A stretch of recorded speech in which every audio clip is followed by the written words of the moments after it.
শহীদ হয়ে যাব। ছাত্র শিবিরের কেন্দ্রীয় সম্মেলন আমাকে দাওয়াত দিয়েছে। মা আমাকে জড়িয়ে ধরে হাউমা করে কান্না করে উঠতেছিল, বাবা তোমার যাওয়া দরকার নাই, আমার একটা ছেলেকে হারিয়েছি, তোমাকে হারালে আমি আর বাঁচবো না।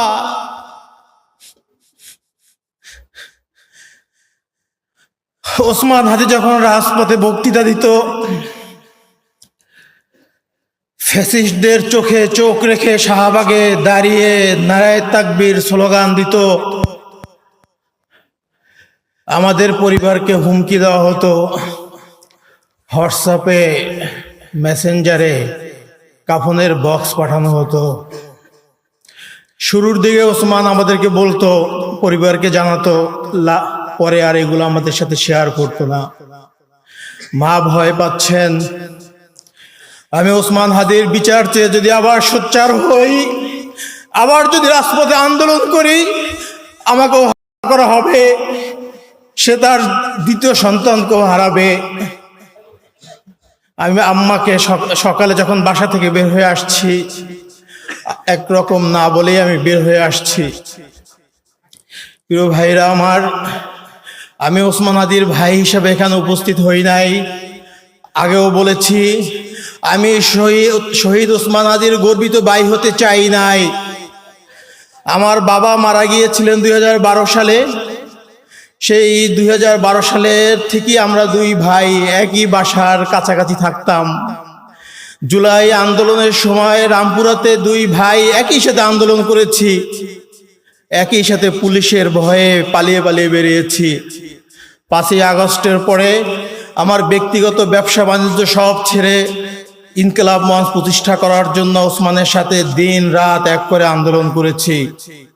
ওসমান আমাকে বারবার বলতো, ভাই আমি যদি শহীদ হয়ে যাই, এই আন্দোলন আপনাকেই কন্টিনিউ করতে হবে, আপনি যথাসম্ভব চেষ্টা করবেন একটু ক্যামেরার পিছনে থাকতে, একটু আড়ালে থাকতে, মানুষ যদি বুঝতে না পারে আপনি আমার ভাই। ওসমান হাদি যতদিন বেঁচে ছিলেন, যারা আমাদের ইনকিলাব মঞ্চের কর্মী ছিলেন, এখানে অনেক ভাইরা আছেন যারা আমাদেরকে চিনতেন, প্রত্যেকটা আন্দোলন সংগ্রাম মিছিল মিটিংয়ে আমি তার সাথেই ছিলাম, কিন্তু কখনো সামনে আসার প্রয়োজন মনে করি নাই। কিন্তু আজকে আমার ভাই শহীদ হওয়ার কারণে তার বিচারের দাবি নিয়ে আপনাদের সামনে আমাকে হাজির হতে হয়েছে। প্রিয় ভাইরা আমার, ওসমান হাদির চিন্তা চেতনা, চিন্তা শক্তি সারা বাংলাদেশে মানুষের কাছে পৌঁছে দেওয়ার একমাত্র মাধ্যম হতে পারে আজকে যারা এখানে উপস্থিত হয়েছেন। প্রত্যেকটা ক্যাম্পাসের প্রতিনিধি আছেন, প্রত্যেকটা জেলা উপজেলার প্রতিনিধি আছেন।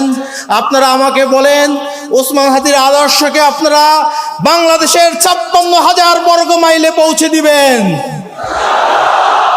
ওসমান হাদি শাহবাগে দাঁড়িয়ে বলছিলেন, এ আল্লাহর জমিনে আমরা কাউকে ভয় পাই না, আমাকে যদি করা হয় আমার পরবর্তী ভাইরা, আমার সন্তানরা এই আন্দোলনকে চালিয়ে নিয়ে যাবে।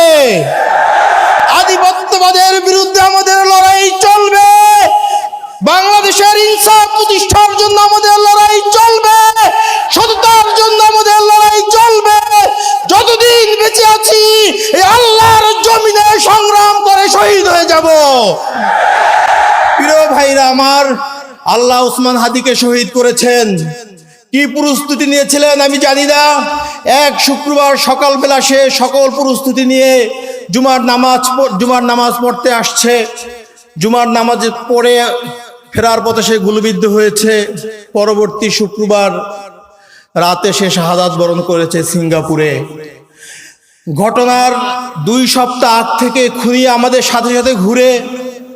আমরা কোনোভাবেই বুঝতে পারছিলাম না যে এই খুনি আমাদের খুব কাছ থেকে এত পরিকল্পিত রেকি করছিল ওসমানকে খুন করার জন্য। সে একাধিকবার অ্যাটেম্প নেওয়ার পরেও সে ব্যর্থ হয়েছে। আমরা পরবর্তীতে ভিডিওগুলো দেখেছি।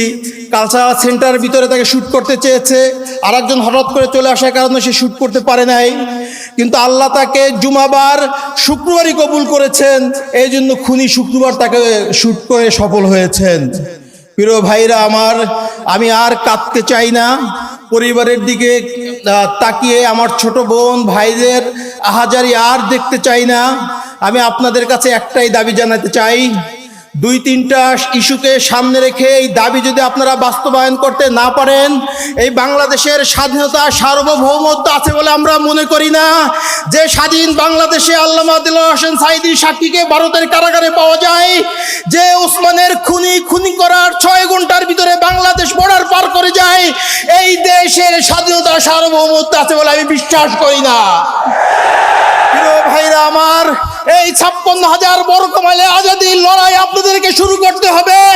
এই মুসলিম বঙ্গে মানুষের মুক্তি আসা না পর্যন্ত আপনারা করে ফিরে যাবেন না, আমাকে ওয়াদা করেন। ভাইরা আমার, বিগত 16 বছর ফ্যাসিস্টদের কারণে মানুষের বাক স্বাধীনতা নষ্ট হয়েছে, মানুষের মৌলিক অধিকার নষ্ট হয়েছে, মানুষের জীবনের কোনো নিরাপত্তা নাই। আমরা ঠিক সেই আশঙ্কাই করতেছি, আবার সেই ভয়ের রাজ্যে বসবাস করার দিকে যাচ্ছি।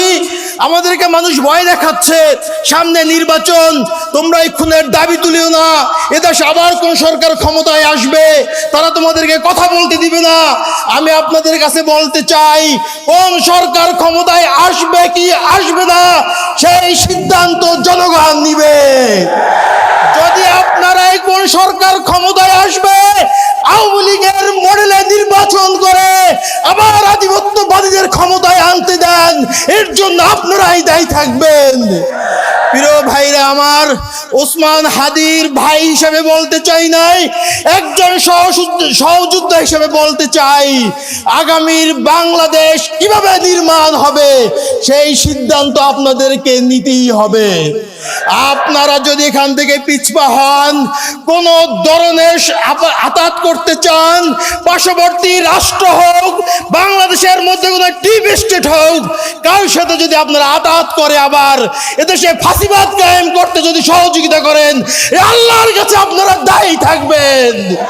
প্রিয় ভাইরা আমার, ওসমান হাদির রক্তের বিনিময়ে এই বাংলাদেশ আধিপত্যবাদ মুক্ত হোক, এই বাংলাদেশে ইনসাফ কায়েম হোক।